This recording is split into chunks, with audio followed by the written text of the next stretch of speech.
And we are live. Good evening. This is Eat Like a Vegan Chef. My name is Frank Kramer. I'm your host today. I'm the founder of Eat Like a Vegan Chef. And today we have our monthly event and we are presenting John Williamson from Australia. Um, let's wait a few minutes until everyone comes in. And I will bring in John Williamson in just a minute. So, okay, John Williamson, I'm going to bring you up. Hi, John, how are you? I'm great, thanks, Frank. How are you? Wonderful, wonderful. So again, I am proud to introduce John Williamson from Australia. He empowers people over 50 to get physically and mentally fit with proven exercises, habits, and routines so they can experience more adventures and fulfillment in their second half. Um, John, I think I will, with no further ado, I will give you the word and you take it from here. And then I would say later on, we will answer your questions, answer the audience questions. Before, I would just like to say hello to the audience. It's just want to acknowledge who is everyone here already, and then I would say you will take it from there. Sounds great. Excellent.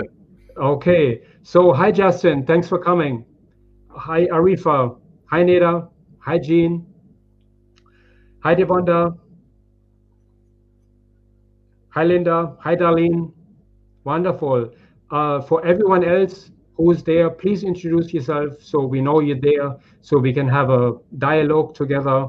It's always nice to see who's there, so we can talk to everyone. Hi Ellen, hi Melanie, hi Darlene, hi Stacy, hi Catherine. Wonderful. Hi Candy. Thanks for stopping by. I'm so happy you came by. Hi Jacqueline. Hi Paul. Wonderful. Okay, for those of you who just joined us, we have our guest speaker today, John Williamson. He's from Australia. And hi, Dicey. I'm going to repeat myself here, but I just want to make sure that everyone knows who we have today. Hi, Brooke. John is from Australia, and he's empowering 50 plus year old people who to get physically and mentally fit with proven exercise habits and routines so they can experience better adventure, fun, and fulfillment in their second half. Hi, Carmen. Hi, Jean. Okay, good. So I would say, with no further ado, John, I will give you the word, and I'm anxious to hear more about how to get fitter in my second half. This is something I always wanted to know, and I think our audience, I'm surely wants to know how to stay fit. John? Great. Awesome. Well, Frank, firstly, I want to say thank you for having me on. Absolutely. And hi to the Learn to Eat Like a Vegan Chef community. Look, I hope you're all staying safe, healthy, and as mentally upbeat as you can be in what's been like a globally challenging year for us all. I know obviously Frank is over. It's a Saturday night in New York. It's a Sunday morning here in Brisbane, Australia. And so from wherever you are streaming in from around the world, I hope you're well. Thank you. Guys, this is Frank and I spoke a little while back around a potential sort of opportunity to speak to you all. And what really aligned us first off was the fact that we both serve this age group of 50 plus year olds. So, one thing I would say about nutrition and what Frank is teaching you is how imperative that is to your health and wellness success. It plays such a pivotal role. And so much to the point that with Second Half Health, my sort of community group, I actually deliberately chose not to include nutrition because it's such a key point that it needs people like Frank who dive really deep on it, to give you that specific information. But its role cannot be underestimated. Now, guys, I have a bit of a confession. I am not a vegan myself. And I absolutely see the value in a substantial plant-based, food intake, and I actually do that myself. So my two most frequently consumed foods are spinach and mushrooms. There's some really great research out there right now around mushrooms, particularly around the prevention or the reduction in risk to Alzheimer's disease. And then the third most consumed food I would have would probably be black beans. And again, there's some, if anyone's, and I know Frank is because we've spoken about it before, the blue zones. So places around the world where people are known to live the longest, beans is a large part of their nutritional habits. Yep. It's gotten to the point for me that my kids think, I've got 3 young kids, that they think that my favorite food is actually spinach because I consume so much of it. So, guys, I'll move on. I want to give you just a bit of a brief overview about second half health, what it is and what we do, and more importantly, why it's a focus and it's a passion of mine. So basically, as Frank aptly sort of put it before, we sort of target a rough estimate of age group from 50 to sort of 70, but that's rough. It's not clear cut 50 to 70. It just gives you a bit of a guide. And the idea is to really help this age group with proven exercises, habits, routines, effectively so that they can get more out of that second half of their life. They can have more fun, more adventure, more experience. This is something I'm really passionate about because, look, I'm not in that age group yet, but I'm getting there. I'm moving in that direction, and everyone is. And so that to me is really, really important. What I've also done with this is I've linked it, at least to begin with, to some form of event or travel. Something that you might be having coming up in future that you want to do. We know that when we sort of start to hit that age bracket of that sort of 50 to 70-year-old sort of age group, we may have less time responsibilities than we used to. For example, if we've raised a family, some of them have left home now, or at least maybe they're not as dependent on us. We may actually have some more less financial commitments than we used to. And I see this, my background is I'm a physiotherapist or physical therapist, depending on where in the world you are, you'll know those terms differently. I've been doing that for 20 years. And I see this with patients from time to time. They come in and they've got more time. They might have a bit more potentially money now where they can go, I'd really like to go and do this trip or whatever, but they're physically in decline and perhaps they haven't looked after themselves so well. And sadly, sometimes they think that's kind of it for me. It's not the case at all. There's always room for improvement, and there's always ways to enhance your health and wellness. And so that's a big driver for us. I guess also in addition to that, on a personal level, I've also had a little bit of a health and wellness transformation over the last 6 years. And it was kind of almost accidentally. I'd actually just returned from the US. I'd done a course over at a university there called MIT in Boston. And I just decided I wanted to start, I was already exercising and stuff. I just decided I wanted to exercise a little bit harder, maybe eat a bit cleaner, drink maybe a little bit less alcohol. Not that I did any of these things to excess, but I just wanted to tweak it a little bit. That's all it was. And within a year, I'd lost about 20% of my body weight. And I wasn't obese or anything like that to begin with. I was probably marginally overweight. Like I'm about 6'3". So that it's, and I can absolutely tell you with hand on heart, it's been the components of second half health that I'll talk about in a tick, as well as eating well, have been the big changes in that. And what it's meant in the last 6 years, I've been able to do physical and mental challenges that I would never have been able to do before. And that's what I want to put out to this age group, is like, there's so many things that you can still do. It's just about getting in that right mindset and physical conditioning first off. Guys, I think probably just to change gears a little bit first off, the reality is this: we're all going to die at some stage in the future. No one knows when, of course. Scientists haven't worked out yet how to keep us around longer, although they are trying. They are absolutely, some of the research that's coming out around the world now in terms of longevity of life is quite fascinating. And interestingly enough, I'm reading a book right now called The 100-Year Life, 100-Year Lifespan. Mm-hmm. And it is, there's a statistic in it. In a child born in either, say, Japan, United States, Canada, Australia, in 2007, they have a 50% chance of living to 100.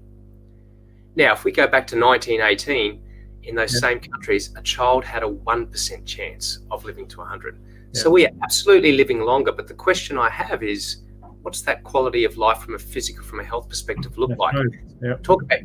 We talk about lifespan, but we also talk about health span. So health span is how long you live in a physically and functionally mobile and healthy state.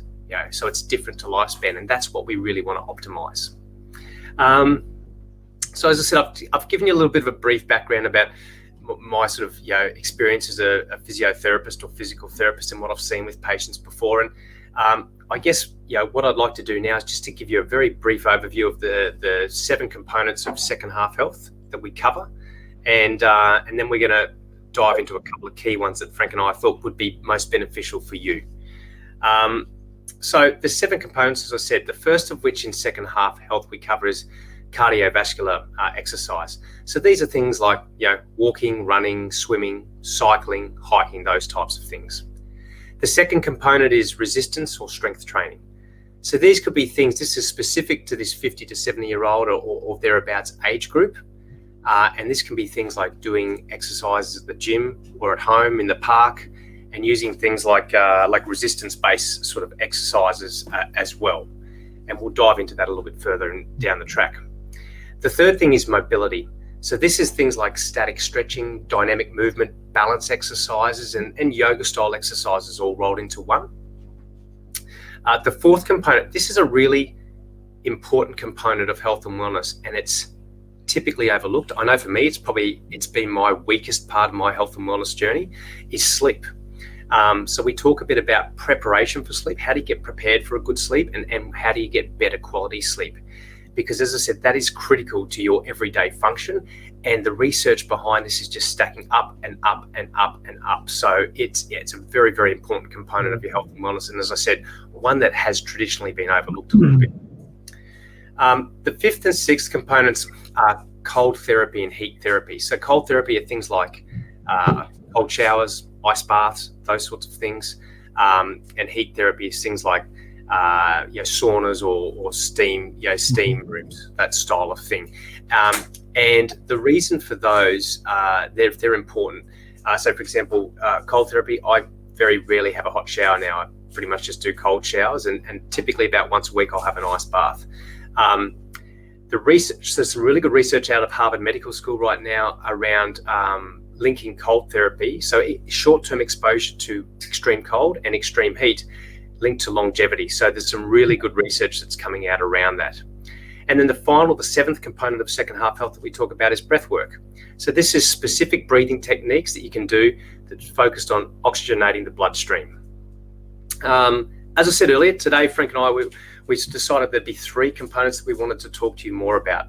And the goal out of this is to really give you guys some actionable takeaways today that if you wanted to apply them tomorrow, there's something that you could do to get started, or to make maybe a change or a step up if you wanted to. So there's 3 components we're going to talk about. One is cardiovascular exercise. The second is resistance or strength training. And the third one is mobility.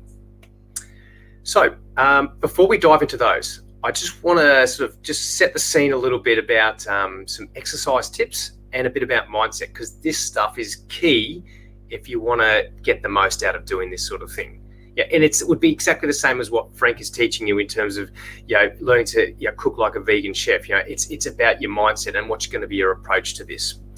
So so in my experience, and also from listening to and reading experts in the field of exercise and mindset, we can all sometimes get a little bit overwhelmed about what lies in front of us. And I would suggest this is in life in general. It's not just from an exercise component. I know for me in business, sometimes I can get a little bit overwhelmed with what may lay ahead. I'll give you a case in point. About 6 weeks ago, I was doing for a medical foundation here in Australia. I did a 100-kilometre or 60-mile race, and it was a solo running race. And I was about a marathon distance into it, and I'd physically started not feeling that great, and my mind started racing ahead. I was like, oh, geez, I'm not even halfway yet, and I'm not feeling so great. And I could see my mind was starting to race ahead. So what I did was I just pulled myself back. I was like, no, don't let that happen. Just start focusing on what's in front of you right now. And so for the next 3 mile or 5 kilometers, that's pretty much what I did. And then by the time I sort of reset myself, by the time I got to sort of 6 mile or 10 kilometers down the track, I knew I had this whole distance covered. But it was about just not getting overwhelmed by what lay in front of me. It was just focusing on what was right there in front of me at that point in time. That is key when we're doing a health and wellness program, especially too if we're just starting out or we haven't done something like this for quite some time. So I really want to sort of, I'll come back and circle on that point every now and then during today, because that's a really, really important sort of thing to keep in mind. If you're taking any notes, today, if you're making any notes as we go along, this would be one thing I'd definitely get you to write down is take this one day at a time. Don't let yourself get overwhelmed by going, oh, well, I'm only here, but I want to get to here. Just take it one day at a time or one session at a time. That's absolutely critical, because consistency with success in health and wellness is key. So the other thing I would sort of add to that is to beware of what I call, people label it different things, but I call it the inner voice. Beware of the inner voice. So sometimes we have an inner voice, and the inner voice likes to tell us a story. And the good news is we all have one. The bad news is it doesn't typically ever go away. So like, I'll give you an example. I had the inner voice have a chat with me this morning. Now I know that might sound a little bit crazy, but I was getting up and it was like, maybe you should have a little bit of a sleep in this morning. So my alarm goes off at 3:55 in the morning, and it was like, yeah, maybe you should have a bit of a sleep in this morning. So it's basically telling you, hey, you're too tired, or hey, it's too cold outside, or it's too hot, or it's raining. It'll even do it sometimes when you're actually in the midst of exercising. And I'll give you an example of this. Earlier this year, I was meant to be going up to the country above Australia called Papua New Guinea. And I was going up with some people from Brisbane and Sydney to do an adventure hike. We were going to a track called the Kokoda Track. It's very famous in Australia because it was during World War II that Australian Armed Forces, along with the Fuzzy Wuzzy Angels of Papua New Guinea, they repelled basically the advancing Japanese forces who were trying to invade Australia at the time. So it's a thing. It's like a traditional thing, if you will, that Australians go and do. It's in the jungle. It's a very undulating track. It's a very challenging sort of thing to do, and typically a crossing will take about 6 to 8 days. We were going to be doing it in 3 days, so we were going to go do it in a really high-speed crossing. So I really wanted to be physically and mentally prepared for this because I wanted to enjoy it as much as I could. But of course, when I was in the gym, sometimes I might have done, say, 2 or 3 sets of exercises, and then you would just find that inner voice would just creep in and say, oh, maybe you've done enough today. Maybe you don't need to do any more. Just 3. And I'll be like, no. I said, because I want to go and enjoy myself to the maximum when I'm there. So to do that, I need to put the work in now. So I guess the takeaway from that, guys, is everyone's got an inner voice. It doesn't go away, but just be mindful of it. And just be mindful when it does come up, are you actually just telling yourself a story? Now, one thing, and this is why we've linked this in with second half health, that makes this a little bit easier for us to do, is we like to link your health and wellness routines, your daily and your weekly routines, to some sort of goal, some sort of adventure list or bucket list, something maybe that you would like to do, whatever that is. And it might be not only something that you want to do, but it might be something that you would like to do that you think, perhaps that's a little bit out of my comfort zone, or perhaps that's a little bit out of my current physical capability. Something that's going to drive you forward, that's going to motivate you, that's going to keep you focused during those times when you feel like, I just don't want to do it today. And on a selfish level, I love travel as well. So being able to sort of link what we do from a health and wellness perspective to some upcoming travel trip or event, is just fantastic. So that would probably be the key things I'd talk around about the mindset piece. So being aware, just getting started, not getting overwhelmed. One day at a time, consistency is key. Beware of the inner voice. We've all got one, and it will always, from time to time, come up and have a word with you. And then the third thing is to remember, try and link what you're doing back to something that you're focusing on or you want to focus on for future. The last thing I'll talk about with exercise before we dive into those 3 components is, when should you exercise? From a practical level, should it be in the morning? Should it be in the middle of the day? Or should it be at the end of the day or evening? Look, from a personal perspective, I love exercising in the morning. And I speak to other people who exercise in the morning, and the general consensus is this. we feel like we've kind of won the day before the day's even begun. Okay, so that's why we like to do it in the morning. But other people that prefer to exercise at lunch or maybe in the evening, the key takeaway I would say for anyone is, again, remembering we want to be consistent with this. The key thing is to do what works for you. You've got to schedule it in. You've got to work out, when can I realistically do this with my life? And if you can do that, you're going to optimize your chances of being able to hit repeat and do it again and do it again and do it again and make it a habit. So that'll be the key thing. Make sure it fits in with your schedule. Okay, let's talk about these three components now about in second half around these areas I think would complement really what you guys are doing with Frank right now beautifully. Now, a little, just a really strong recommendation first off, and this is particularly for any of you in the community there who perhaps currently don't exercise or haven't exercised for some time. Before you start exercising, it's an absolute must. You should see your general practitioner, your general doctor, or your primary physician, just to let them know, this is what I want to do. Can you just assess me, check that I'm okay? I'm good to, I'm able to go and do the things that I want to do. Very, very important, so they can check that and give you a clearance first off before you start doing any of these sorts of exercises. So let's start with cardiovascular exercise first off. And as I spoke about, these are things like walking, running, cycling, swimming, hiking, those types of things, or variations of those. Now, the World Health Organization recommends that for people 50 years and above, that exercises take aerobic, sort of moderate sort of level aerobic or physical sort of exercise is done about 150 minutes per week. Okay. Now that can also be changed up for about 75 minutes of higher intensity exercise per week. Let me put that in context what that means, because you might be thinking, well, what does moderate look like? Moderate could be, say, Frank and I walking around Central Park. Yeah, we're walking, we can maintain a conversation. So our heart rate is up, but we can maintain a comfortable conversation with each other as we're walking. If then Frank and I are running around Central Park and we're like, right, let's put a little bit of pace on here, we might be able to still talk to each other, but it's a bit uncomfortable. You know, like it's not comfortable to hold a conversation. You know, our sentences are typically a little bit shorter. That's an example of something that's higher intensity. Now, what I really want to drill this down to now is I want you to think about something that's realistic and practical for you. You will know if I'm talking to you now and you're like, well, I already do some exercise a week. And a bit like me 6 years ago, I'm like, I just want to do a little bit more or maybe change it up a little bit of increased intensity. Maybe I want to do it a little bit more per week. Maybe I want to exercise for a little bit longer each time I exercise. For you, you've already got some momentum, so that's fantastic. And you know it's actually a little bit easier just to ratchet it up a little bit, to tweak your routine a little bit and do that a little bit more. For those of us that are starting out or haven't done this for a while, the key thing to remember is 150 minutes. That's the ideal recommendation. But if you're not doing anything right now, just doing 1 or 2 15-minute sessions to start with a week, that's fantastic. That's a cracking start. You know, and again, what I would recommend with that is so you don't get overwhelmed, because remember, consistency is key. 1 day, 1 session at a time. Just basically say, right, that's what I'm going to focus on for, say, 3 months. And that's it. I'm just going to focus on delivering that, executing that, getting that done each week for 3 months. And then you've got some momentum in place, and then you can start building it up from there.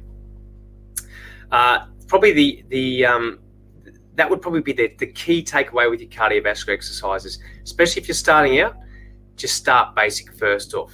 And then you'll find, as those people that are already exercising more regularly than that, you'll find that when you want to increase that a little bit, it becomes that much easier. Okay, let's move on to resistance and strength training. So I don't want to say it's the sad reality, because it's just the reality. But the reality is this. Even in the absence, as we age, even in the absence of chronic disease, so even in the absence of things like diabetes type 2, cardiovascular disease, obesity, yeah, there's a decrease in muscle mass, there's a decrease in muscle strength and function. Yeah, so hence why the prevention of that, you know, we can do things to help prevent that and maintain our physical and functional mobility for longer in the second half of our life, so we can get more fun, more adventure, and more experience out of that time. So the key thing is doing some activities that allow you to maintain that. Now, the National Strength and Conditioning Association recommends about 3 times a week to do some form of resistance or strength-based exercise. So what does that mean? What is strength or resistance-based exercises first off? So effectively they're activities in general that require you to push against resistance or pull against resistance or lift, that style of thing. It can be done in the gym. You could do it at home. You could do it in the park. You could use resistance-based exercises like band exercises, like what I showed you before, these sorts of things. But again, the key thing with this is if you are already doing some form of this, then and you want to do a little bit more, you've already got momentum. So it's that much easier just to ratchet it up a little bit more. And again, like with the cardiovascular exercise, if you're just starting out, just do one session a week first off. Just try that out. In terms of the recommendations of when you're doing exercises, what should you be doing? Like, what are the repetitions? What are the sets? All those sorts of things. Typically it's recommended that it's about 1 to 3 sets of about 8 repetitions per set. So let me put that into a practical example for you. If I was doing squats, just some free squats, me just doing some squats on my own, and I'm just starting out, I would just do 1 set of 8 repetitions. Now, as I progress along and I start to build a habit, I might start building that up to 3 sets of 8 repetitions. So that gives you a bit of a guidance of what you should sort of be doing in terms of that. You should be able to comfortably get through those repetitions in that set as you exercise.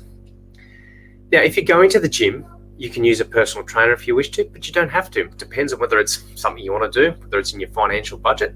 For me personally, I don't use a personal trainer on the gym, but what I will do every now and then is if I've got an event or something on my adventure list or bucket list that I want to do, and I want to have a bit more fun with my training, I will get a trainer there to do up a program. Now, for me, with my background, I don't necessarily need them to do that, but I'm always looking at new things to learn. So I'm like, okay, can they give me some other exercise specific to what I want to do that I can apply to? So right now, in 2 weeks in yesterday, I've got another 60-mile or 100-kilometre running race in the Blackall Ranges at the back of the Sunshine Coast in Australia. So I'm currently working on a program for that. As I said before, you can do these exercises. If you don't like going to the gym, that's no problem. You can do stuff at home or in the park. I know for me, when I travel for work, that's another important time because you can lose your normal routine. So I can have a bit of a routine of exercises like squats, lunges, push-ups, and other sort of variations of those types of exercises that I do in my hotel room. But again, I only get that done because I get to plan that sort of stuff out. So the key takeaway beyond the 3 times a week, 1 to 3 sets of 8 repetitions is the big takeaway, guys, I'd say is make sure you're doing this stuff in an environment that makes you feel comfortable. Because again, that's going to help with sustainability of doing this stuff and building up those regular daily and weekly habits. So really pick an environment. If you don't feel comfortable going to the gym, that's fine. A lot of people don't. What I will say, but in my gym, I think some of the best performers in my gym are people that are 50 years and plus. They are people I regularly see, and I love it. I see these people there every day, and I talk to them. I'm like, so what motivates you? There's one lady, Mary, and I've actually done a video with Mary, which I'm going to share on my Facebook channel at some stage in the future. Mary loves to travel, and Mary's mid-60s, and she's just a go-getter. And and I say, why do you do this stuff? And she'll tell me experiences of travel. She goes, I've been on trips before where we're on a tour or something, but we're actually collectively throughout the day doing 20 kilometers of walking. 20 kilometers. That's a fair bit of time. It's about 12 mile.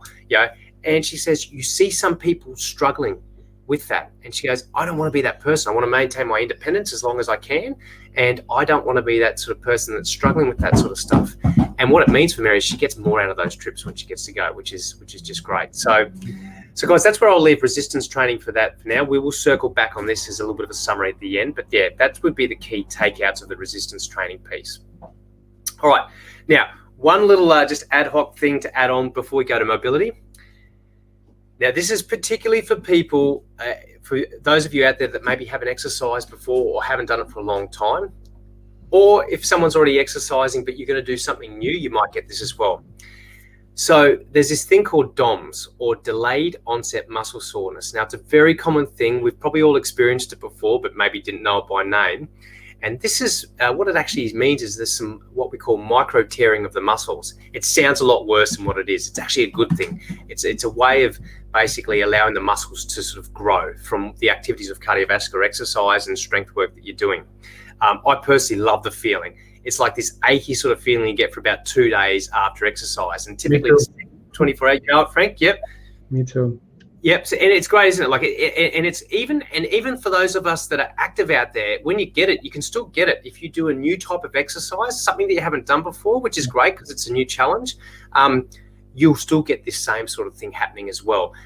But the key message, the reason why I bring this up is it's important for you not to freak out and go, oh, hang on, I've overtrained. You haven't overtrained. This is a natural thing first off, and it will pass. And even during that time of DOMS, you can actually do a light session. You can go for a walk or something like that. You don't have to freeze and not do anything during that time if you've got a session coming up in that time. So just a heads up for that. Okay, the third thing we want to talk about is mobility. Okay, so as I said before, this is a combination of stretching work, dynamic movement, balance, and also those yoga style exercises all rolled into one. Now, this is a really good thing for our joint maintenance and our muscle length and strength. Yep. As we age, our joint range of motion and our joint condition deteriorates. It's a natural part of aging. So it's really important, as much as we can do some things to maintain that physical and functional mobility. Now, these sort of thing, this is something that once someone gets underway with doing this sort of routine, it's a great thing to do for about 10 minutes a day. So it doesn't take long. But it's just, again, in terms of you sort of maintaining your function, your physical mobility, and being able to, more importantly, transform that into fun adventures on your adventure list or your bucket list, or those things that you want to do. When you're doing this thing, the way I want you to sort of think about this is, don't think about what will it feel like in a week. I've done it for a week. Don't feel any different. You probably shouldn't.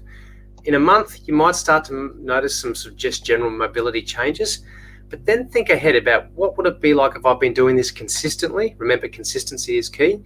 For 6 months, for a year, for 5 years, for 10 years, for 20 years. What does that actually mean for your function then? So that is a really key point with your mobility work. It doesn't take long. It's not a long time commitment, but it's really important in terms of maintaining that physical and functional mobility so you can lead a more active and rewarding life in that second half of your life. Okay, so the key thing, last thing I'd talk about with exercise is recovery. So you should give yourself each week 1 day where you just do recovery. That means no cardiovascular exercise, no strength and resistance-based exercise. The only thing I would say on that day that you absolutely can do is your mobility work, because remember, that's all about joint maintenance and muscle and length function as well. So mobility work you can do on the daily. So I'm having a recovery day today, but I still did a mobility session this morning. So that's something you can just keep ticking over each day. Once you build into that habit of it. But again, like anything, as we've talked about already, if you want to just start out with some mobility work, just start it a couple of times a week and see how it feels. It should always be gentle. It shouldn't be uncomfortable mobility work. But just start out and again, start building that habit. Okay, so what I want to do now is I want to just do a little bit of a circle back and just a wrap up of some key points that we've talked about today. So remembering first off, we are living longer. That is what is actually happening. We're living longer, but the key thing is, how do we make sure that our health life expectancy, that is that period of time that we're actually still physically and functionally mobile, so we can have some more fun, more experience, more adventure? How do we optimize that as much as possible? Remember, when you're starting out with your health and wellness, remember that inner voice. Remember, we've all got one. It will tell us a story from time to time, and it doesn't go away. If you're just starting out too, don't get overwhelmed with the bigger picture. Just focus on a session by session situation, and that way you get to build up your weekly and your daily and your weekly habits. The next thing is exercise-wise. Doesn't matter whether you want to exercise in the morning, in the middle of the day, end of the day. Just find out what works for you and your schedule the best. That way you optimize your chances of having some really good outcomes with your health and wellness. We talked about cardiovascular exercise. Remember, up to about 150 minutes per week of moderate sort of based aerobic physical exercise, or about 75 minutes of that higher intensity sort of thing. But again, if you're starting out, start with 1 or 2 sessions a week, guys, and that's a great start. Same with the resistance-based work as well. About 3 sessions a week, about 1 to 3 sets of 8 repetitions of those exercises you choose. And the key thing, and the thing I really hammer home with this, because a lot of people I talk to just don't like going to the gym, and that's fine. Just find an environment that works for you. But that use of resistance and strength-based exercise is so critical for this age group. Again, there's some really cool research around this right now, how important that is for our maintenance of physical and functional mobility. And talking about mobility, that combination of stretching, dynamic movement, balance, and yoga-based exercises, really good for that joint preservation, that joint mobility preservation, and your muscle length and strength. Guys, the last thing I would say to wrap up with this is, and I've touched on this before, but again, it's such an important point, is just be consistent with it. Like, start off with something you think that's manageable, and then just build it into a habit, but just be consistent with it first off. And trust me when I say this from personal experience, and also from what I've seen from other people that have done this as well, some of the results of this can be amazing. You will get to do stuff. You'll get to experience things that you may have otherwise thought weren't possible for you. And I think that to me is, when you get that visceral experience of going, geez, you feel really alive because you got to, do something that you otherwise thought possibly wasn't possible for you. It's such a great life experience. So, Frank, that's where I'll wrap up, and I'll hand back to you. I hope everyone got something out of that, as I said, and something actionable that you can take away. And if you want to have a crack at it, you could apply tomorrow. Excellent. Thank you so much, John. That was awesome. I hope everyone got something out of it. And if you have any questions, please put them in a comment box. I saw a few questions earlier on. What about if you're, I don't want to say handicapped, but if you have any issues with legs, you don't have good legs, what do you do? How would you go about that? Yeah, that's a really, really good question, because that's often the case. So now, when we sort of say, we can have someone, we can obviously go from one situation where someone doesn't have the function of their legs versus someone who does have function of the legs still, but it's deteriorated. But again, there's still a couple of things you can do. You can, for example, if we want to talk about cardiovascular exercise in that case, maybe walking and running isn't your thing as much. Maybe from a general fitness perspective, swimming is more your thing. So you're actually using your body in a different way, so you're not having to load those joints up as much. The other thing to remember too, and this is really important, we see this in the physiotherapy space a lot too. I'm going to give an example, and I hope this is useful, is around the knees, because knees is a very common one where, as we age, knees is a problem. And I know when some of the travel channels I'm on, people will say, one thing I'm concerned about is my knees when I'm traveling, going up and down stairs and different slopes and everything like that. So when joints deteriorate over time, absolutely, the actual joint deterioration itself is irreversible unless you get a joint replacement. But in terms of what you as the person is experiencing in terms of discomfort, Frank, it can be muscle tightness, it can be other associated joint stiffness that's unrelated to that core joint, and that stuff can be worked on as well. Things like mobility will really help. Those mobility exercises will really help with that. So it's really about, firstly, understanding what type of exercise can work for you that doesn't have such a detrimental effect on those joints, as an example, if that's what we're talking about. And then it's also identifying what other structures, can you just, maybe do some mobility work around. So for your general sensation, that eases a little bit. It means you can actually do a little bit more than what you were doing before. Excellent. That was very good. Linda is asking, my lumbar spine is fused except for one level. What kind of strength training can I do? Hi, Linda. I hope you're well. I've seen you just pop up on the screen there, so that's cool. Linda, there is heaps you can do. So, we've seen plenty of patients with segmental levels of their lumbar spine fused. So firstly for you, one of the big things would still be, and I'm sure you've probably heard about this before, so apologies if I'm repeating what you already know, Your core stability, first off, is really important. So core stability, think about these are muscles like, think about an external corset that maybe ladies used to wear many, a century ago, whatever the case might be. We all have an internal version of that, and its role is to stabilize your lower back, your abdominal organs, and your pelvic organs. It plays a really important role in your lower back. So strength around your core stability is important.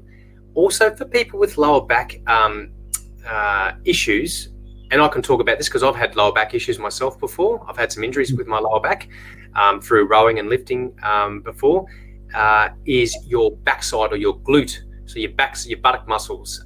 It's really important to have really good strength in those. Typically people that have lower back injuries or lower back weakness, they are weak through that area. So that is so important for you, because it's not only important for your back, it's actually really important for your legs, your knees, and your ankles as well. So 2 big takeaways for you, Linda, would be absolutely some core stability work, and also that sort of gluteal or buttock strength work as well. And that, if you're doing that stuff well, that it converts beautifully to a much better functional profile for you. Wow, thank you so much, John. That was great. Good. We have Dicey, who is asking, for those of us who practice intermittent fasting, what is your opinion on aerobic exercise while in a fasting state? Also, what program would you recommend for someone interested in transitioning from walking to running? Very interesting. Awesome. Cool. So Dicey, that's intermittent fasting. Look, I'm not sure when you say intermittent fasting, what your and look, if you can type in to Frank and just relay it to me what your current intermittent fasting routine looks like. But I do 16 and 8. So I don't eat for 16 hours, and then obviously I eat over an 8-hour window about 6 days a week. And I actually do aerobic exercise each of those mornings. So for example, yesterday I intermittently fasted, but I did a half marathon yesterday morning. I just went out and did a training run for half marathon. So that's okay to do some exercise while you're doing intermittent fasting. And I've listened to a fair bit of content around that, and that is the general recommendation as well. If you haven't, my only word of caution would be, if you haven't done your aerobic exercise whilst you've been intermittent fasting before, I would start small first off. So say if you're used to doing some sort of level of aerobic exercise, and you go, right, I'm going to start overlaying it with my intermittent fasting. If you haven't done that before, I would just reduce the length that you're doing that for. 16 and 8, perfect, great. Okay, thanks, Dicey. Yep. So that would be my recommendation there. But yeah, just start off and you'll get used to it. And interestingly enough, it's just, as you would know, when you're in that habit of 16 and 8, it's just not as, you just don't notice. You would think after you've exercised, you would really crave eating, but it's interesting, you just don't. But that would be my recommendation, start small. To the second part of your question, in terms of if you're wanting to transition from walking to running, the key thing, Dicey, is not overloading yourself too quickly. So what I would suggest first off for you is I would start peppering into your walking routine some short run, sort of slow-paced running.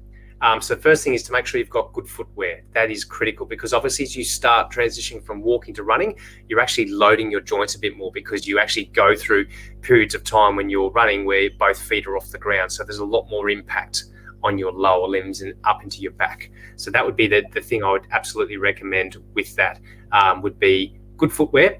And then I'd start peppering in, probably, if you're, say, walking, for example, for half an hour, every sort of 5 minutes, I'd do about a minute or two of running first off. The other thing I would suggest, and you can obviously build that up over time, and to the point where you start to do more running in a run-walk session than actual walking. The other thing I would suggest when you're starting out is try as much as you can, if possible, pick a flat surface first off as opposed to hills. And then, like if you want to increase your intensity or mix it up a little bit, then you can add some hills into it as well. Nice. I have David. Can you recommend some mobility exercise websites or resources? Yeah. Look, I would look in general. An easy thing you could do is I would literally just go onto YouTube and search mobility exercises. That's a great start. Even if even if you're just looking to get started with something, if you go, look, I just want to try something tomorrow. even have a look at some things like just get on YouTube and say, 5-minute yoga routine, something as simple as that, and you will get some great stuff out there that allows you to do that.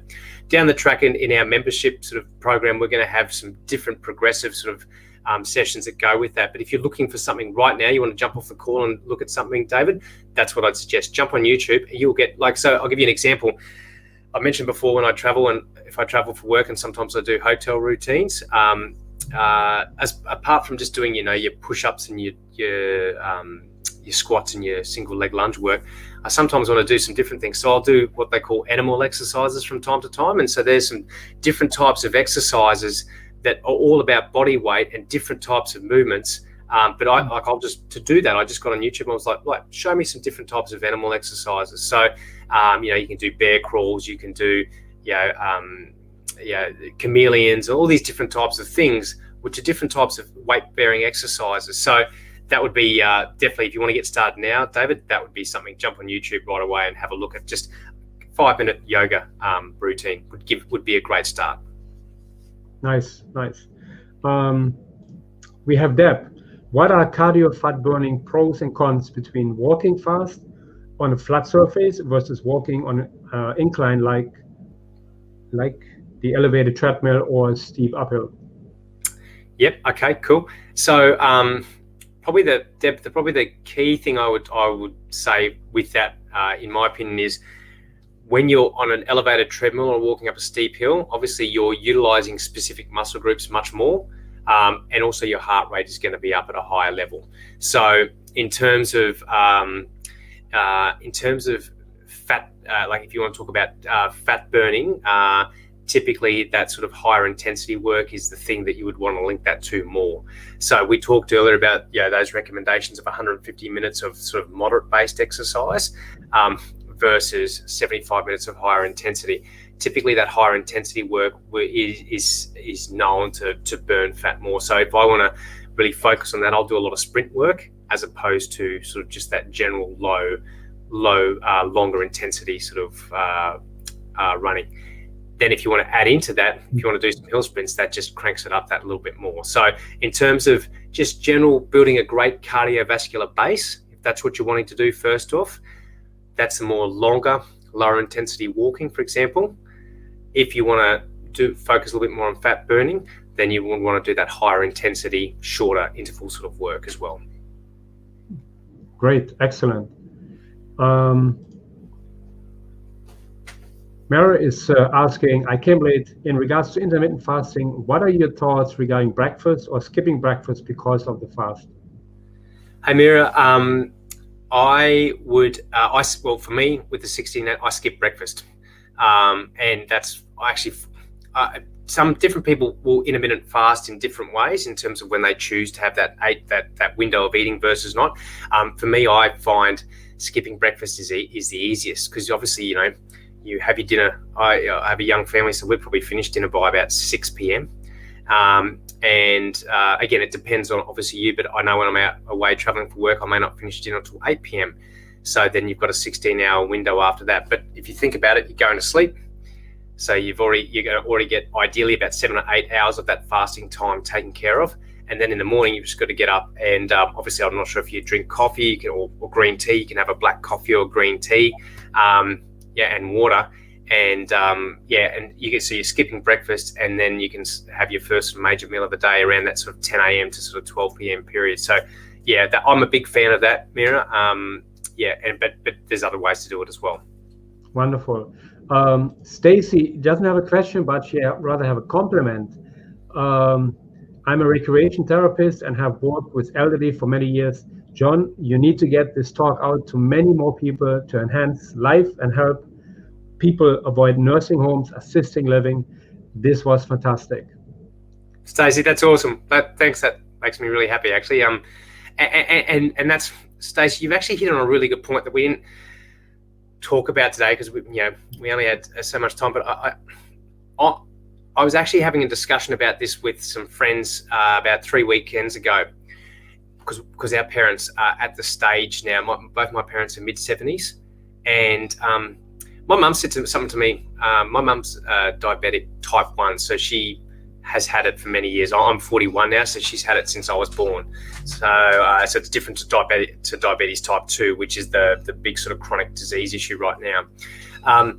And Mum said to me once, she goes, I would really like to go to Italy one day. And I was like, really? I said, I never knew that about you. I just never knew that. And she said, but I'm very clear that that won't happen to me. And I was like, and it's not, Mum and Dad financially they could do it, but Mum's health is just not so great now. And we were just talking about this with friends, and it's, living, and COVID's really, unfortunately brought this out, some of the challenges that we have in our aged care and assisted living sort of locations. And that's another reason why I'm so passionate about this, because I'm like, guys, we're living longer.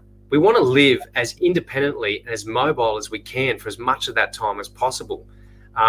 Because sadly, when we go into those environments, those nursing home environments, this is the thing, the sad reality of it is in most cases, we're not coming out of that environment. That's our next destination sort of thing. So, Stacey, thank you very much for the comment. I really appreciate that. Wonderful. We have Justin. Can John discuss exercise while fasting, pros and cons? Justin, probably, look, I'd say probably beyond what I've sort of talked about already. I'm not clear enough. Look, I've read and I've listened to different, probably I would say people that are really well versed in the fasting and the exercise piece before. And I've heard, again, just relaying that, I've heard some people sort of say, yep, absolutely, just exercise normally. If you're doing a longer fast, then you need to be more careful. When I say like a 16 and 8 fast, exercising during that time is fine. There are some schools of thought out there that after you exercise, you should be having some level of protein in your diet, in your nutrition, within an hour afterwards. And obviously fasting, for those that fast and exercise at the same time, that would completely negate that. If you are doing longer fasts, like multi-day, 24 hours or 48-hour fasts, then you need to be much more aware of the exercise that you're doing. And my simple recommendation with that would be, you would really want to reduce the intensity of your exercise if you're doing those longer fasts. But if you're doing a 16 and 8 style fast, absolutely. There's a lot of the schools of thought out there with that is that you can exercise and you're not doing anything detrimental at all, and you can still exercise. Like I know for me personally, I don't feel at all like I'm losing any ability to perform my exercise, to lift strong or lift to my level of strength, to train, to run, do cardiovascular exercise hard, to box and spar without difficulty. So I would suggest that the only thing would be, if you're doing longer term fasts, is to be more aware of how you maintain that sort of level, that intensity level, just to reduce that down a bit. Great. Carmen is saying, I enjoy yoga with Adrian. Yep. It is an excellent free resource on YouTube with many videos, many topics, and lengths of time per session. That's great. Thank you so much, Carmen. That's a great point, Carmen. It's interesting. I was out doing a trail run about 2 weeks ago with a friend of mine, and she's a great example. So she is 50, and she runs a girls trekking company. She's just a great lady, and really gets after life. And we were talking, and I'd never heard about yoga with Adrian before, and she talked about it. She said, because I was talking a bit about second half health, and she's like, she goes, you need to have a look at yoga with Adrian. She goes, because what you're wanting to sort of gradually build up in another way, she's done this really well. And and she said she looks at it all the time. So now, I'm sorry, I think it might have been Dave, and apologies if I'm saying the wrong person, it might have been David before, asking about some mobility tips and stuff. Yoga with Adrian, that would be an excellent example of someone, if you want to just get a resource each day to go, right, what's something out there, that's a great resource. Right. I think she's got a lot of followers, and she and for good reason as well. So good comment, Carmen. Great. Stacey is saying living longer needs to mean living longer needs to mean living better. That's correct. 100%. That's exactly right. We're living longer, and this is the reality is there's a challenge. There's an actual challenge with that too, because no one wants to live any longer if we're going to have a poor function of life, isn't it? So that's why this stuff is really important. That's about that health life expectancy versus your life expectancy. We want to try and push that health life expectancy as close to the end of our, because naturally as we age and as we come, not to sort of sound too morbid, but as we come close to death, obviously our health declines. But we want to make sure that decline is as short a time as possible. Yeah. Excellent. Justin is saying, can John or Chef mention a few foods, drinks that support exercise as well as support post-recovery? What have you got any thoughts on that, Frank? Yes, I can. If you have seen Game Changer, then you will see that a plant-based or whole food plant-based lifestyle is probably one of the best ways to recover from any exercises. So in recommending you any kind of foods after or before exercise, I have never really thought about it, because I would say carbs, and we eat a lot of carbs in our field. So I would say fruits, bananas, and stuff. What I can tell you is what increases your performance is beets. If you eat beets about maybe a day before, that will increase your performance. The same with nutritional yeast. If you have that the day before, you will increase your performance as well. They have done studies about it, and that's proven that those two foods definitely increase your performance. There's many more foods out there, but those two really increase your performance. Bananas and oatmeal is a great combination, probably a few hours before your workout. I personally don't eat 3 hours before I work out, because I need to be, how can I say that, clean. I cannot have anything in my stomach if I want to run or so. Obviously my bladder has to be empty. Everything has to be empty, and then I can just go and have fun. That's how I like to do it. Yeah, I'm actually the same, Frank. Like, I know my boxing trainer, before he gets up in the morning early, he'll have breakfast. And I just can't do that. Obviously when you're fasting, it's not an issue. But even if you're not, I'm the same as you. So that sounds great. And also too, things like oats, for example, there's again, in terms of blue zones that we talked about earlier, there's linkages with consumption of oats and longevity of life as well. Actually, talking about oats, a power breakfast, I have never run a marathon, but for people who are very strengthy workouts, oatmeal and sweet potatoes, that's a power breakfast. That's a real power breakfast. So you have two power foods combined, you're good to go. Just give yourself some time to digest that. That should be a good. How would you consume that, Frank? Like, do you blend it or something like that, or?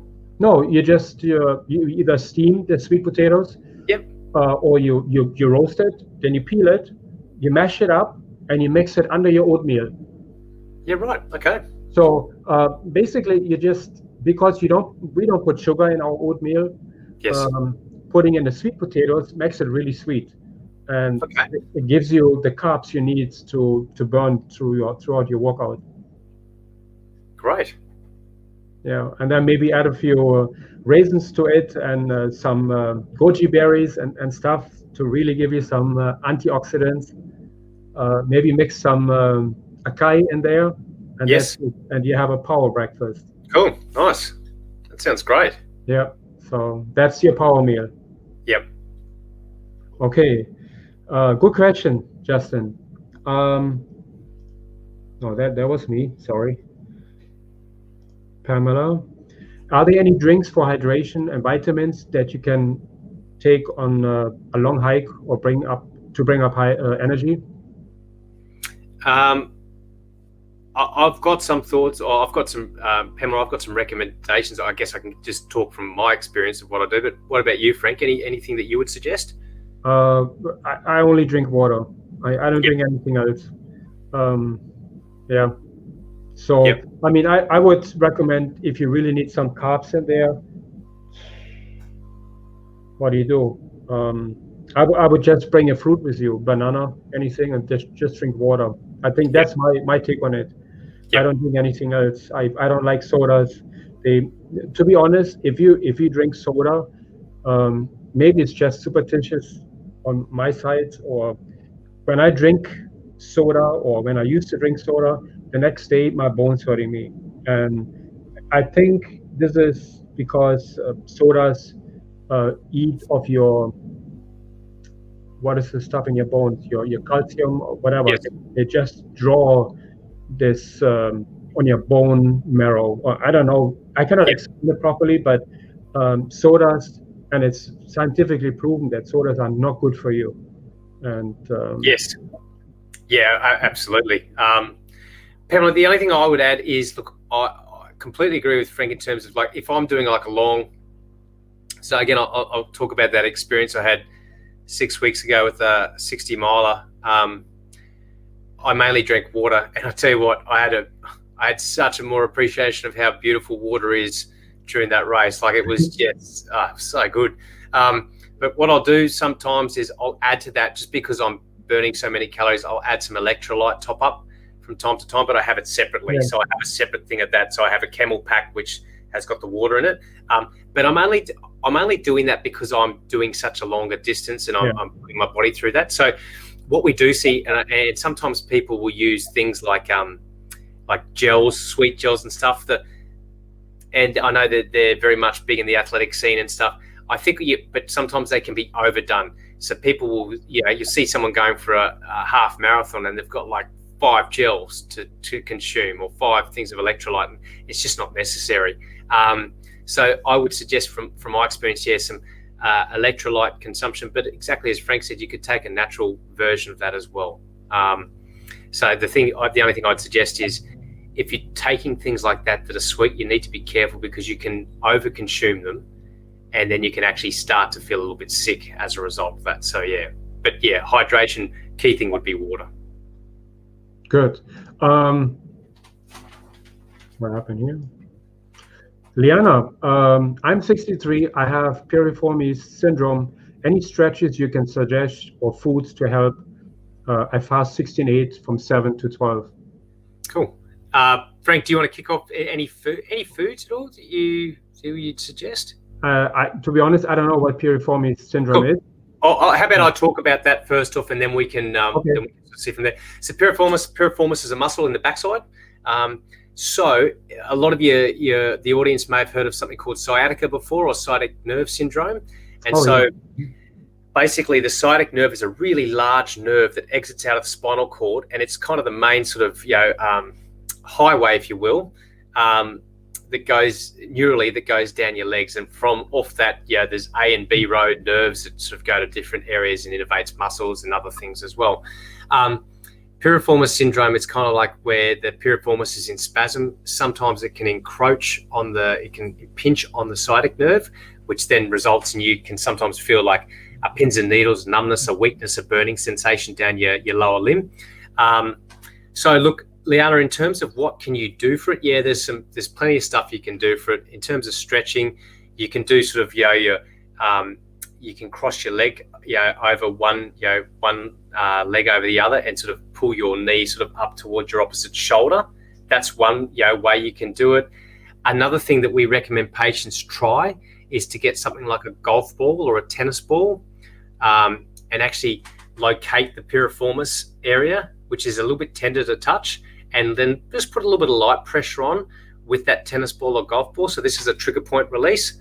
So sometimes we'll do this in clinic with patients, but we'll also get them to do this at home themselves. So it's a really good maintenance exercise. It is a little bit uncomfortable, and it's meant to be a bit uncomfortable. The key thing when you're doing it is you've got to make sure you keep your breathing nice and regular whilst you're actually doing that. And what you'll actually notice, if you just start off lightly, you don't go too heavy first off, you just start off lightly, And then you'll notice after a couple of minutes is that initial intensity starts to back off a little bit. The other thing I'd just add with that is if you're doing that sort of tennis ball or golf ball style exercise and you're doing it, you start to notice, oh, I'm starting to feel like a little bit of that increase in perhaps pins and needles or numbness down the leg. You just need to try and adjust the angle at which that tennis ball or golf ball is hitting the piriformis, because that's all it is. It's just an angle adjustment. So that's some maintenance and some stretching work. The other thing I would suggest is we talked before about some strength work for the back. Again, typically what you want to make sure if you've got some piriformis syndrome happening, you want to make sure that you're strong in the backside muscles that need it. So once you've loosened up a little bit, some just basic sort of good quality squats is another really good exercise just to help from a strength perspective. Nice. That was great info. When it comes to food, just let go of the 5 food groups which we spoke in our challenge: sugar, alcohol, fat, processed foods, and animal foods. And I think you should be good with this. To me, when I was just transitioning to a whole food plant-based lifestyle, when I was still eating animal foods, I would always do yoga. But when I had a stretch of eating no animal products, those days I was more flexible. I cannot tell you why, but I was much more flexible during days when I didn't have any animal products. So that was my experience. So from that point of view, I think once you eat those or omit those 5 ingredients or food groups, you should be good to go. One thing, Frank, if I could just quickly add to that, is when I used to do physiotherapy with sporting teams. So, for example, and this would probably apply to this piriformis, to Adriana's, Liana's piriformis question, is if someone had an injury after a game, and I was just doing some first aid, triaging them, getting them set up, and we'd go and assess them in clinic in a day or two's time, I'd always ask them about, are you going out to have a few drinks tonight? Because, post-game, a few drinks and everything like that. And they'd be like, these are young guys. Like, I'm going to go and have a big night. I'm like, right, you need to be aware, because if you do that, you're actually going to increase your inflammation. The alcohol will actually increase the inflammation to that area of injury. So, to Frank's point before, Liana, I would definitely, you probably find if you've had some alcohol consumption, or maybe more than you're used to, that you might notice that could irritate the piriformis syndrome a little bit more, perhaps the day after. Nice, that was great info. Beth is asking, what about sparkling mineral water? Well, Beth, all I can say about sparkling mineral water is I love it. So, what about from your perspective? I have regular water, still water, but I think it's just as healthy as still water. So I don't think there's any difference. I'm not sure. Yeah, but I think what important is that you drink water. To me that's the most important fact. Yep. Liana, sorry, I supposed to miss the topic. No worries. You had a good question. Carmen, I have been a water girl for many years. I understand that chia seeds are exceptional for energy. Yes, absolutely. Yeah, the chia seeds are top notch. You cannot do anything wrong with chia seeds. Let's see, Deb, my understanding is that the phosphorus that creates the bubbles leaches calcium from the bones. Correct. Yeah, I couldn't get to the phosphorus. That's what I meant. Helene, is there any benefit to drinking warm water with lemon in the morning? Yes, there's actually quite a few benefits. First of all, it regulates your body. It is good against kidney stones. It has a number of health benefits. It brings down your alkalinity, which is a good benefit, especially if you eat animal products. It's just also it normalizes your body or your habit of drinking coffee. we have been just going through this in our challenge, and some of us have been hardcore coffee drinkers. And I told them, in order to take a holistic view on this, just let go of the coffee and drink lemon water instead in the morning. And some of them even said they have to have their coffee because they will get a massive headache if they don't. And it turns out they have been drinking their lemon water without the coffee, and now they actually realize that they feel much, much better than before. So it's, as we all know, coffee is some sort of drug, more or less. It's a beautiful beverage. I drink it too, but it's something what sort of rules us into the day. And I think we, with a glass of lemon water, it just fresh lemon. And again, if you do it right, for instance, you do the whole lemon, preferably organic lemon, you wash it, you put it in the blender, you blend it, maybe a little water in there, and then you put it into the ice container, the cubes. Yep. Pour it in the freezer, and then every morning you take one cube and put it in your warm water, and then you drink it. It's magic. It's fantastic for your morning experience. I don't know, Frank, John, do you have? Yeah, can I just, when you say you blend it, it might sound like a silly question, but do you put the lemon peel? Do you put yeah, you do? Yep. The entire lemon. Seeds. Yep. Actually, what is most nutritious is the peel. Yes. And the seeds. That's the most nutritious on a lemon. So you want that in your blender. But make sure you take organic lemons, because otherwise you have a lot of pesticides on it. Yes, of course. So you cut it small with a little water, blend it, and then put it in a freezer in those little cubes, and you're good to go. Great. I hope you answered. I hope I answered your question. Electrolytes top up is with. I'm sorry. What I'm talking about. I was in need of a hike, and someone shared one with me. No sugar, but vitamins in it. Didn't know if you knew of a good brand to look for. No. Pamela, I don't off the top of my head. I've got one. I've actually got one in my one of my packs.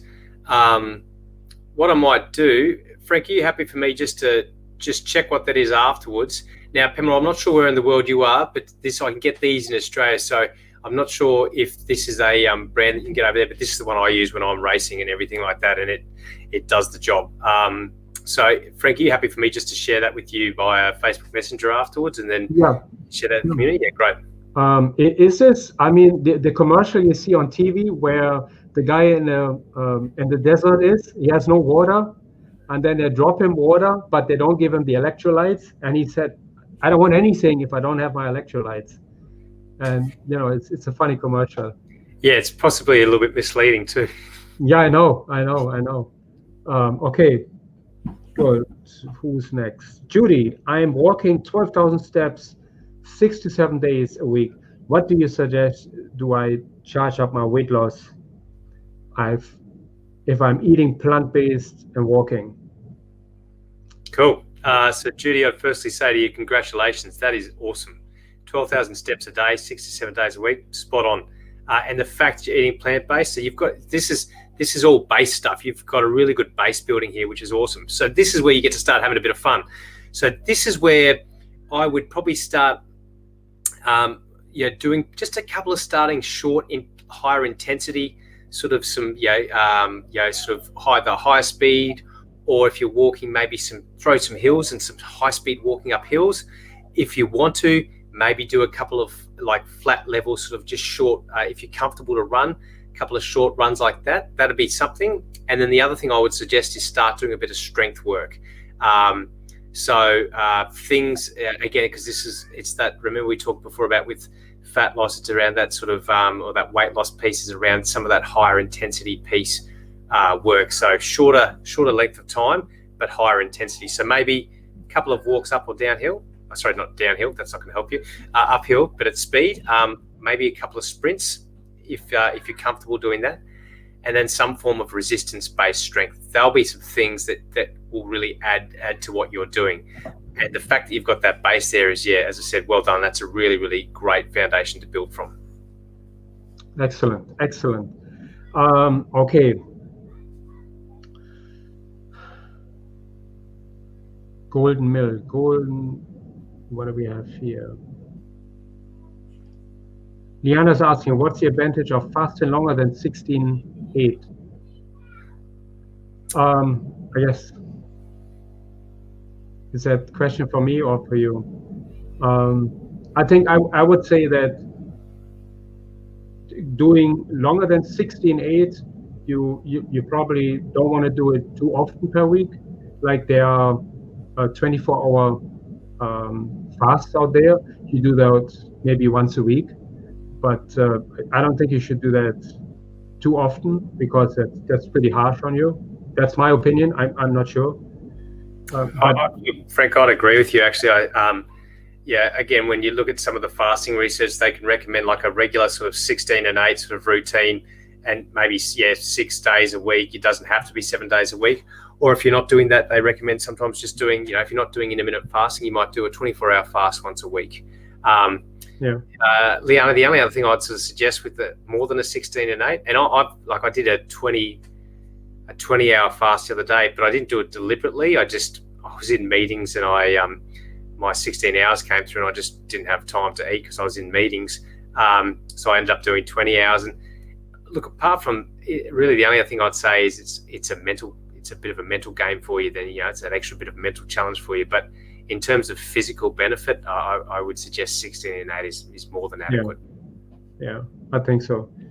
I mean, I think most important what you achieve through fasting is that your body can regenerate new cells. That is really the most important fact when it comes to 16:8 fasting. What do you think, John? Yeah, I agree, because I mean, obviously, as you get to that longer sort of that close to the end of 16 hours, that's when you get into that ketosis phase. I absolutely agree. But again, it's about sort of not overdoing it either. Yeah, right. Okay, good. Janice, golden milks, great for inflammation and sleep. Golden millis. I'm not sure. Millis. Is there golden milk? I don't know what you're referring to. Let's wait until she responds. Okay, then we have Jacqueline, who's asking, do lime do the same? I don't think so. I think lime and lemon are two different citrus fruits. They might have both. They both have vitamin C, but I don't think that limes have the same benefits as lemons. I couldn't tell. I have never researched that too much, but I don't think they are the same.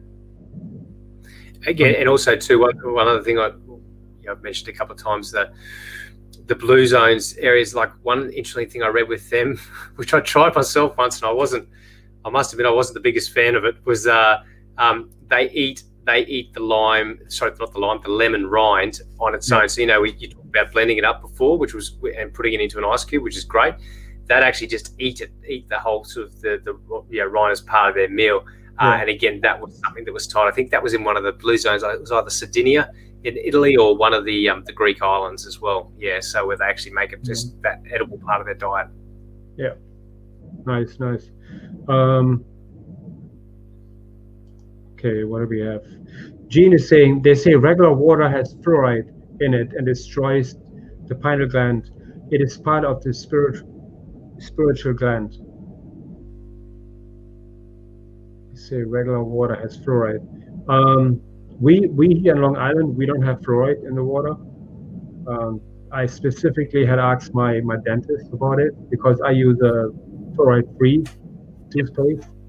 But so she said I should add a little fluoride to my toothpaste. But so I don't know. I cannot talk about it. I don't have. I here in Australia, where I am, Frank, we do have fluoride in our water. And so, look, I was actually having a conversation with a yoga instructor the other day about this. And he has a device, I can't remember the name of it. Basically, it's like a filtration system that completely purifies the water from the taps. Yeah. And the interesting point, not just the fluoride, but then if you think about the quality of the pipes that the water's coming through, how long has it been since they've been replaced, not only in your own home, but, from where they're coming from, the reservoirs, etc. So yeah, Gene, it's a good point. And I must admit, I drink a lot of water, but I just drink it out of the tap. And that's actually one thing I'm thinking about now, thinking like I probably need to go and step that up and get that next level of purification there as well. Good. Okay, let's see what else we have. Thanks for mentioning that. I didn't know that. Okay.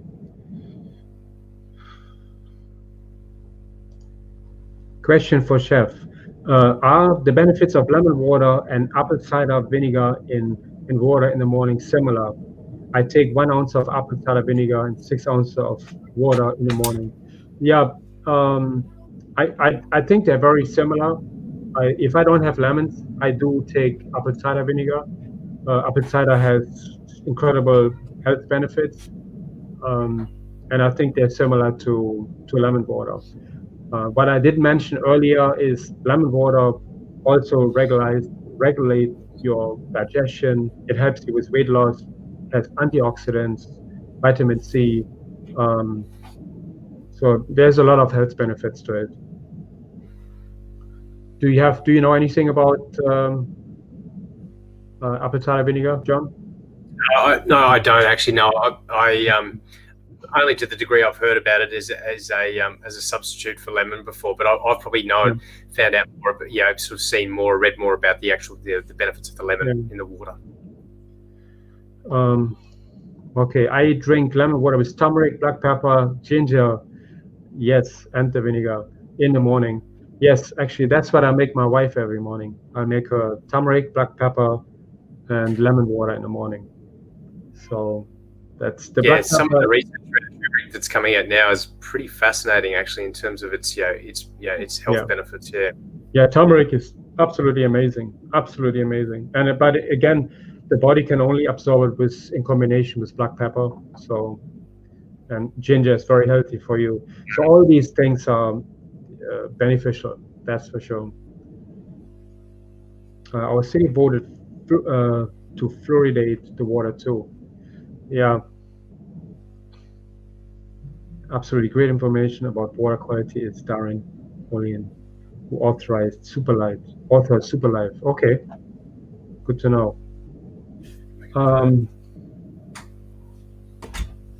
Good. Okay, so that was awesome. Let me see. I wanted to just add to it because there were a lot of questions how to implement exercise, when to implement exercise. I just wanted to give you my 2 cents.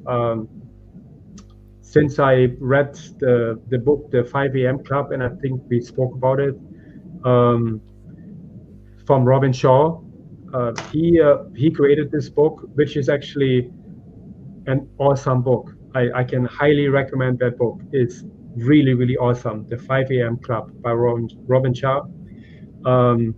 So he says in his book that you get up at 5 in the morning and you do 20 minutes exercise, 20 minutes meditation, and then 20 minutes either reading or you focus on the day ahead.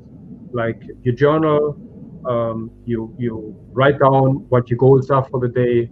So once this hour is done, you're completely ready for the day and mentally and physically prepared. Obviously, if you do more exercises, you can make it an hour in the morning, and then you do 20 minutes meditation or whatever. That's up to you. But I found that to be eye-opening. I have been doing this ever since, and I feel great. It's excellent. I know you, John, gets up even earlier than that, but I think there's nothing more invigorating than getting up in the morning and do right away your exercise, whatever it is.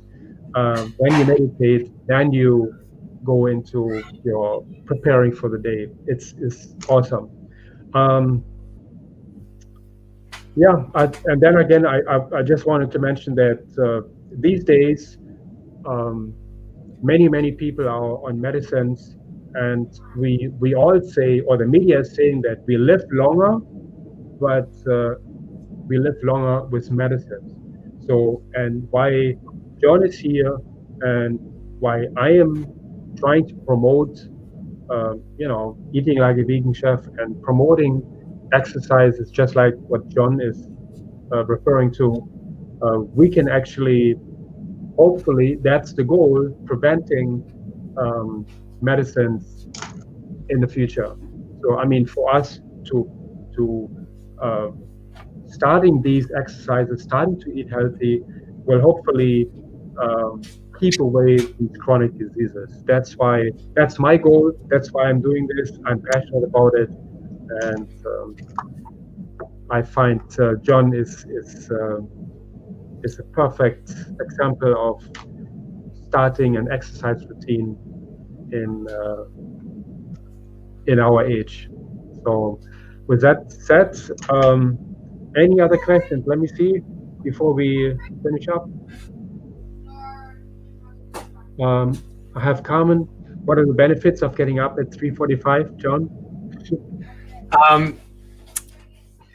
It's so actually, Carmen, it's actually 3:55 now. The reason why I've qualified that is because I wanted to be up by 4 a.m. right? So now, interestingly enough, you might recall that in today's session I said just start and then gradually work. Don't get overwhelmed. Just start and then gradually work your improve things over time. So I used to get up at 5:30 or 6, and then I started regularly getting up at 5:30, and then I was like, I'll try and get up at 5 a.m. And then suddenly it was 4:45, and then suddenly it was 4. So the reason why it's 3:55, Carmen, is because I want to be up by the time it's 4 a.m. And to Frank's point before, I have a bit of a morning routine as well, like the 5 a.m. Club. And guys, what I would say, as Frank said, 5 a.m. Club by Robin Sharma, it's a great read. The only word of, I'm not caution, advice, I'd say is stick with it. Because at first, I don't know about you, Frank, when I first started, I had the audio version of it.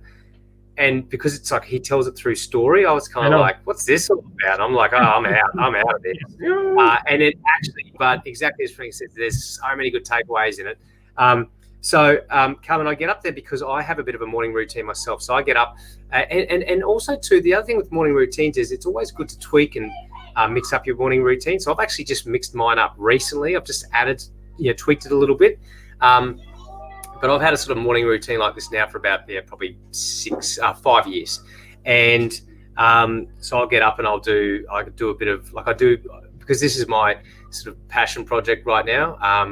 Second half health, so I actually get up and do a bit of writing about it in the morning for about 15-20 minutes first up. So I'll make myself like a hot drink first off of like lemon, ginger, chili, cinnamon, and I throw a little bit of honey in there as well, which I know is a bit of a treat and technically not fasting. And then I'll do that. I will then go and do some breathing, journaling, and then I'll do some breathing exercises. And then I'll go to the gym or go for a run, whatever the case is, and do some mobility stuff. So that's why I do that, Carmen, also too, because I've got a young family. I want to be home and ready for breakfast by 6 a.m. So I can get breakfast, for the kids and everything like that. So that's why I get up early. Benefits of it, look, you don't have to get up that early, of course. It's just, again, it works in with my schedule. But I must admit, it does make me feel, really prepared for the day. Yeah. I just have to touch base on the book, the 5 a.m. Club. When I bought the book, I thought, that's a big book. I mean, I listened to the audio version too, and it was over 12 hours, I believe. So Yeah, it was lengthy. Yep. 16, I don't know how many. And I said, what can he talk about the 5 a.m. club? You get up in the morning, you do your thing, and that's it. I don't know what else he's talking about. And then he talked about it was actually a story with fictitious people in there, but talking about the 5 a.m. club. And I can only tell you, in the beginning, I said, oh my goodness, what did I sign up for? And then as I was listening to it, it drew me in, and I must tell you, it's worth it. It's worth it. The story is fantastic. It's truly fantastic, and so I leave it up to you if you're going to buy it or listening to it. Okay, let's see who's next. That is one of my goals, to exercise earlier. It's right before breakfast best. I jog for 40 minutes or may exercise trampoline. Cool. Debbie, I would, as I said before, it comes down to your preference. But look, in terms of before or after breakfast, I would absolutely do it before breakfast. Because also, don't forget, after you've consumed breakfast, you don't want to be exercising for at least an hour, if not more, afterwards. And I find, even for me now, say some days in the afternoon, if I've decided I want to run home from work, I have to be, very conscious of, I like to give myself about 2 hours since I've consumed food before I run, at least. So in terms of in the morning, if you want to exercise earlier, I would get up, and exactly to Frank's point before, get up, get yourself set, and even little hacks like get your stuff out the night before. So I have all my stuff in the bathroom ready to go. So when I get out of bed, go to the bathroom, I get changed, boom, I'm ready to go. Even small things like I'll prep that drink I mentioned before, I prep that the night before. So it's all sitting there ready to go, and then I just basically pour the water in and we're away. So Debbie, if you're asking my opinion on this, I'd absolutely recommend do that pre-breakfast in the morning, that run. And 40 minutes, that's a great time. Excellent. Pamela is asking, we have a friend that owns a company called Jigsaw Health. Beautiful. Many other products, just another source. Great. Thank you so much. Excellent. My Janice is saying my kids use fluoride-free toothpaste and no cavities. Excellent. Jacqueline, hula hooping. What do you think for exercising? Look, Jacqueline, I'll be honest, I can't hula hoop to save myself. But if you can, I tell you what, from in terms of cardiovascular exercise, it's probably only going to take you so far. But in terms of hip mobility, it's very good for that. So from a resistance or strength-based exercise component, you're not going to get much of any benefit from it. If you're starting out and you're not necessarily great at it, like I would be, you'd probably get a lot of cardiovascular benefit just from the overexertion that you'd be doing. But if you're good at it, I'd say the key benefit for hula hooping would be just around that hip and lower back mobility. That'd be a key benefit. Good, excellent. Linda is saying I use no fluoride toothpaste because I read fluoride was linked to Alzheimer's. That's the first time I hear this. Good to know. I don't use fluoride in my toothpaste. And that's good. Thank you for mentioning this. Good share. Carmen, for many years I got up at 4, walking up naturally. Recently I have been walking up naturally later, more like 5 or 5:30. It is a different day depending on when I get up. It's a different day. Oh, okay. Different day depending on when I get up. And Carmen, if you're able to type back into I'd be interested to know, you said it's a different day depending on when I get up. What is that difference and what feels better for you? Like if you get up later, like I know, from my perspective, if and this happens to me, as I said, this is that inner voice sometimes, or, I might have got home late the night before from a business trip or something like that, and I have a sleep in. I don't feel as set for the day, and that's probably a mental thing for me, but I get a lot of mental health benefits from the physical work, the exercise and routine that I do. So I feel like for me, I mean, I just don't feel like I was set up for the day as much as possible. And I think that's probably more my perception, but it's nonetheless how I feel. I'd be interested to hear, Carmen, when you say it's a different day depending on when you get up, what you've noticed, what pattern you've noticed with that. Yeah. They wonder, getting up so early, what time do you get to bed? This must be a late call for you.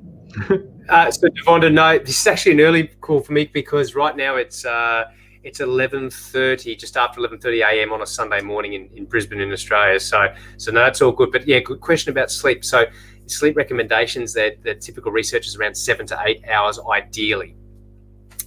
They actually did a study. This was quite confronting.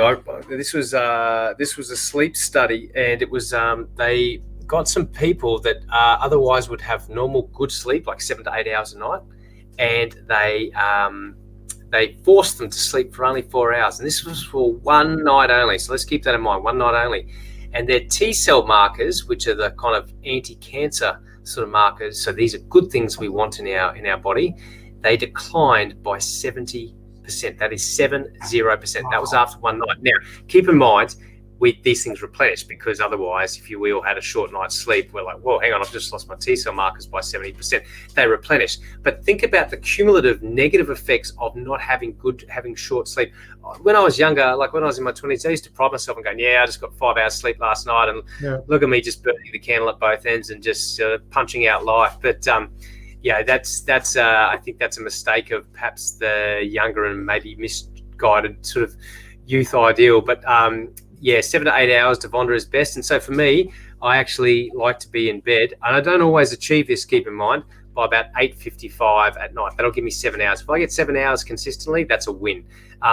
Even in addition to that, because like we're putting our kids to bed and everything like that, and reading them some stories, and I like to do some things. So even things I'll be aware of not being on a device, like a mobile phone or something like that, for that last hour before I go to bed. And so an hour before I go to bed, I actually have an alarm that just pings off to say, it's an hour to bed. So I just make sure that I'm ready. I get like my exercise kit and drink prepared, and just anything I need to do, and get off my device at that time as well. Yeah, good point. Okay, hi Vicky, just joined. Okay, good. So John, that was awesome. That was really, really awesome. And I think we are all the way through. I think there are no more questions. John, how can everyone get in contact with you? What's where they can connect with you? Yeah, great. So look, best place, guys, for now is if you want to just simply follow my Facebook channel, which is Second Half Health right now. So if you just follow that, obviously anything I post will come up in your feed.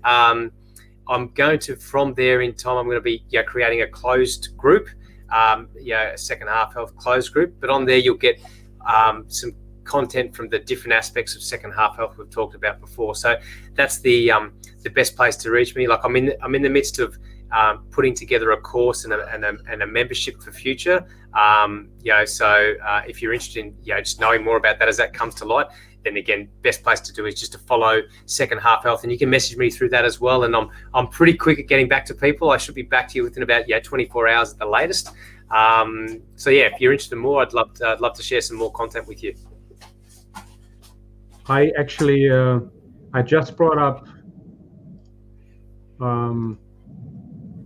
your Facebook profile. If you don't mind, put it in the box here. Okay.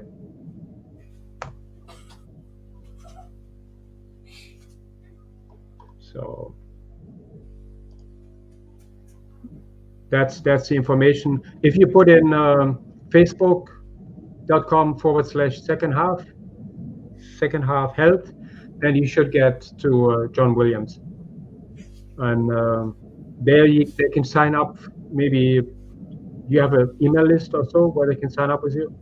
Not as of yet, but I will be having that soon. So yeah, I'm actually putting together an information topic right now, which I'm going to put out through Facebook as well, which gives people, if they're happy to leave their email address, basically it's going to give them some more information, some more in-depth information about those 7 different components of Second Half Health as well.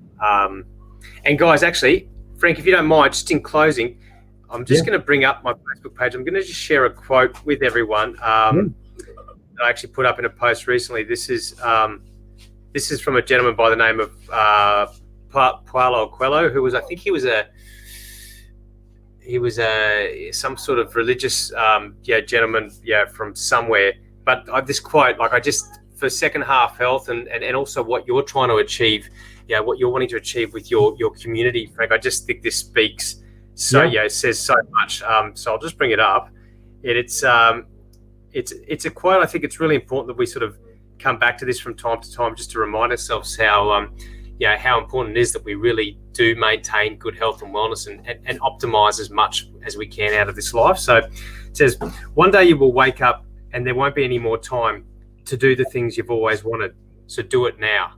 And I just think that's, I read stuff like that from time to time. And it makes you just check in with what you're doing in life. And, are you looking after yourself? Are you optimizing what you can? I think it's a really important thing that we always sort of keep circling back to from time to time to check in on ourselves. Wonderful. That I like this a lot. This is that's actually by what I live as well. I think what we do today is so important for our future, and I can only agree with this, definitely. Okay, so everyone, thank you so much for coming today. I really, really appreciate it. Give us a thumbs up, give John a thumbs up. I would say we every month we are going to have a event, a live guest with Eat Like a Vegan Chef, and it's always about health or nutrition or everything about when it comes to making you healthier. And I thank John. There was a fantastic session. I think we got a lot out of it. Our audience got a lot out of it. So please go to John's Facebook page and like his page and get in contact with him if you have any questions. And I think I don't have any more questions. John, if you want to say anything, then I would say anything I said today. Look, I'd just like to say thanks very much for having me. Good luck with the challenge as well, everyone. And look, I hope you got something out of today. I've really enjoyed being here. Great, excellent. Okay, for all of you who would like to enter the membership, Eat Like a Vegan Chef, we are open until October 14th, and then we'll close the membership. That's when we focus. That's when I focus on all the members and don't accept anymore. Just that on a side note. Thank you so much, everyone who joined today, and I will see you tomorrow. Everyone who is in a challenge, I'll see you guys tomorrow. And you have a guest. That's great. That's the beauty of being live. No, that's fine. That is fine. I'm not sure if I can hear, but he's just been making noise for the last 5 minutes. We're going to take him to a creek. We're going to go do a bit of exploring today. So, good. But isn't that beautiful? That is live. That's during COVID times. Hey, everything goes. It's fine. Awesome. Okay. Have Frank, a good night. Thank you very much for your time, and thanks everyone. Have a great rest of the weekend. Thank you, John. Thank you. I really appreciate it. You're welcome. Frank, I'll talk to you soon. Okay. Bye-bye. Thanks, guys. Bye for now. Bye. Guys, thank you so much for coming today. I really, really appreciate it.